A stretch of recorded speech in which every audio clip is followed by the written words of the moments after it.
Okay guys, we've got our brand new website by Ada. It's looking fantastic. And now I'm going to show you how to start editing this website. We're going to cover how to add your own logo, how to edit the site navigation, how to change your site fonts, and how to change the overall site style.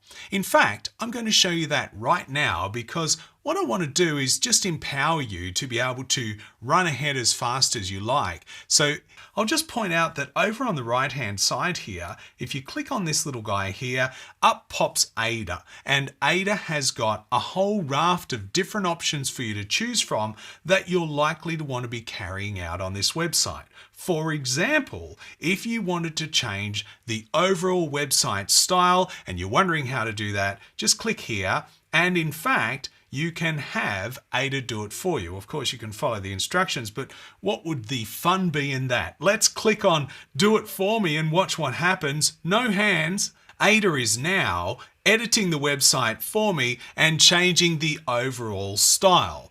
Now, I don't particularly want to keep this style, so luckily over here, there's the undo menu, so we can undo that and get started again. So jumping in, the first thing we want to do is to change our brand. We already have a text-based logo at the top here, and that's fine. And if I click on brand here, you'll see that that is what is selected. So I can actually change this to be the pear and apple.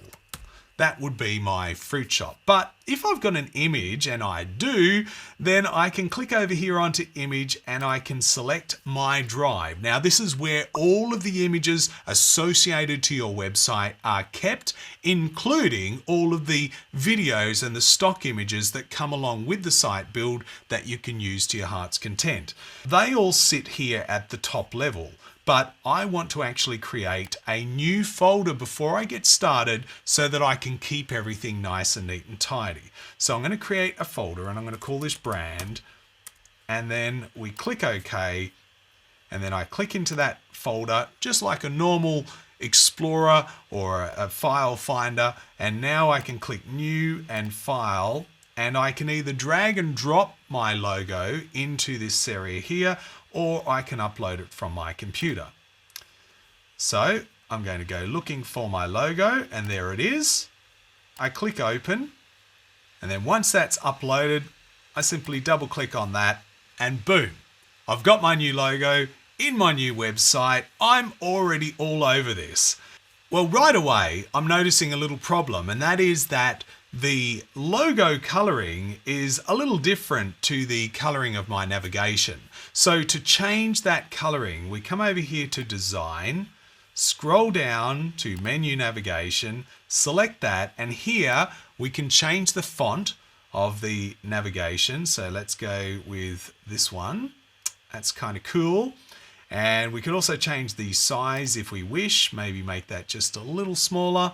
And down here we can change the color, and I want to choose something more like my logo coloring so that everything looks nice and complementary. If I back out of that, let's just say I wanted to, for example, I wanted to change the background on the menu. I can do that as well. I can choose a nice light green, for example. I won't in this particular instance, but you know, those options are there. You can also choose to save whatever you're doing for the one page, so I can change the background on this page only, or I can choose to change it for all pages by selecting there. I'm not going to do either of those things though. I'm just going to jump out of that menu, and I'm going to show you a couple of options down here to do with the brand which relate to the size. So here we have a slider, and if I just pull that slider, you can see it's instantly updating on the screen here, and I can adjust how big my brand is. So if you're looking at your website and you think, I need a bigger brand, it's as easy as that slider. The padding is the space around the brand so that we can make that look nice as well. And it's a good idea to have the brand, the logo, linking to the home page just to make it easy for people to navigate around your website. Once you've made those changes, click on save, and we're ready to go to the next thing. Okay, let's back out of here just one step, and then if we scroll down just a little bit, you can see that we can also edit the text and the fonts that come to our website.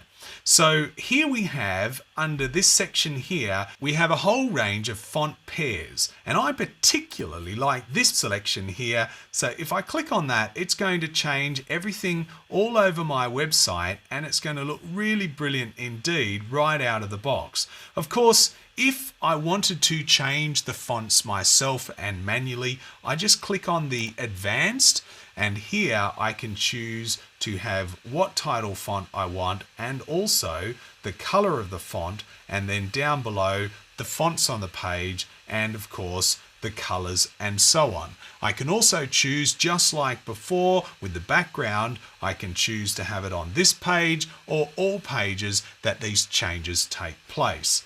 Once I'm happy with my fonts, I can click Save and Continue.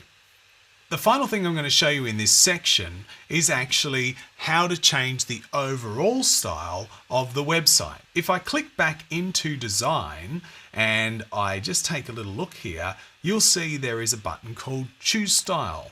And under that, we have a range of different options. Currently we're on Style 7. I can choose any of these styles, and it's actually going to change everything across the site. It's going to change fonts, it's going to change background colors, it's going to change the padding and the look and the feel of the website. And I've got to say, with just a click, even though I went and made my own best changes that I could make, I'm liking what Ada's doing here. Yes, I think I do like that very much indeed. Of course, I could go and try a different background color, maybe style 10, or we could just undo that and go back to where we were before. I'm loving it. I'm hitting save. That's the overall look and feel of my website, looking great. And if I back out of style here and back out of design, I can actually preview what everyone else is seeing of my website. So let's get a bit of a sense of this right now. We come up to preview our website, not just on a desktop view, but also on a tablet view, which looks amazing, different iOSs, and even the mobile view. So I've got a website that's looking pretty nifty right now. All I have to do is change out the content for my own pictures and my own text, and we'll be well and truly headed in the right direction for getting this website live in record time. That's coming up next.